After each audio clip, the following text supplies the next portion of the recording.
Dance bar जो है ना, ये सरकार के लिए ऑफिशियली और अनऑफिशियली दोनों तरीकों से ना पैसे छापने की मशीन थे। ऑफिशियली इस तरह से कि एक डांस बार चलाने के लिए एक डांस बार मालिक को कई तरह के लाइसेंस लेने होते हैं, परमिट्स लेने होते हैं, तो उससे सरकार के खजाने में पैसा जा रहा था। कम से कम 20 तरह के परमिशंस और लाइसेंस लेने होते थे एक डांस बार चलाने के लिए।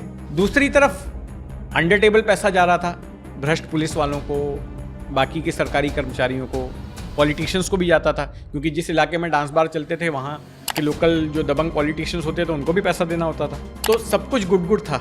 लेकिन डांस बार पर बैन इसलिए लगाया गया, उस वक्त महाराष्ट्र में थी कांग्रेस एनसीपी की सरकार, और कांग्रेस एनसीपी की सरकार की बड़ी बदनामी हो गई थी तेलगी घोटाले की वजह से। और आपको याद होगा उस घोटाले में कमिश्नर से लेके कांस्टेबल तक सब अरेस्ट हुए थे। डीसीपी जिसने कितने सारे क्रिमिनल्स को पकड़कर जेल में डाला, गैंगस्टर्स को डाला जेल में, वो अरेस्ट हो जाता है।